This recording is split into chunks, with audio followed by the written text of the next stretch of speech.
Bharatiya Janata party नेता और बिहार के डिप्टी चीफ मिनिस्टर सम्राट चौधरी की माने तो नेपाल में इस वक्त जो अराजकता मची हुई है उसकी जिम्मेदारी कांग्रेस पर है, नेहरू पर है। यानी कि अगर नेपाल भारत का हिस्सा होता तो यह सब कभी नहीं होता।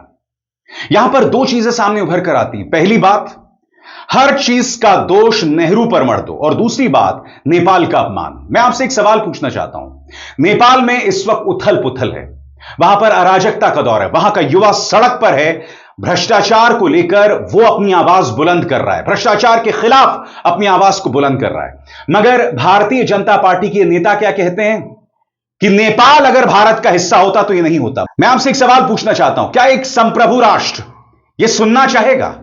इस बेइज्जती को बर्दाश्त करेगा? यह भारतीय जनता पार्टी जो हर किसी को सर्टिफिकेट देती है कि तुम देशभक्त हो, तुम देशद्रोही हो, इससे ज्यादा देश के खिलाफ बयान क्या हो सकता है? जहां आप नेपाल का अपमान कर रहे हैं और नेपाल को भारत का दुश्मन बना रहे हैं। और यह मत सोचिए यह सिर्फ सम्राट चौधरी कर रहे हैं, पूरा गोदी मीडिया, उसका फोकस सिर्फ दो है। पहले यह बताना कि यह जो आंदोलन हो रहा है हिंदू राष्ट्र के लिए हो रहा है, दूसरा उस आंदोलन में कहीं ना कहीं मोदी के एंगल को ले आओ, यानी कि उस आंदोलन में भी प्रधानमंत्री नरेंद्र मोदी को इसका क्रेडिट दे दिया जाए या प्रधानमंत्री नरेंद्र मोदी की तारीफ की जाए।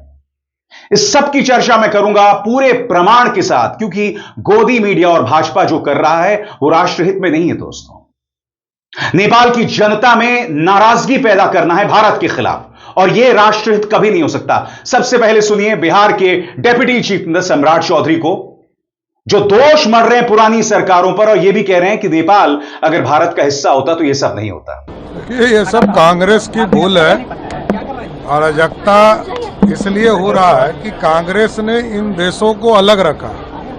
नेपाल यदि आज भारत का अंग होता, वहां शांति भी होती, तो नेपाल में खुशहाली भी होती। मैं आपसे एक सवाल पूछना चाहता हूं, क्या नेपाल की जनता यह बयान सुनना चाहती है?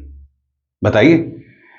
नेपाल के लोग जो हैं वो इस वक्त एक बहुत ही निर्णायक दौर से गुजर रहे हैं। भारत का कर्तव्य होना चाहिए कि हम अपने तजुर्बों से उन्हें एक सकारात्मक दिशा प्रदान करें। कई बार नेपाल को उस दिशा की भी जरूरत नहीं है, मगर हो क्या रहा है, जो जहर हमारा मीडिया उगल रहा है, जो अनाप शनाप बातें हमारा मीडिया उगल रहा है, उसके चलते आम नेपाली सड़क पर गोदी मीडिया से नाराज है।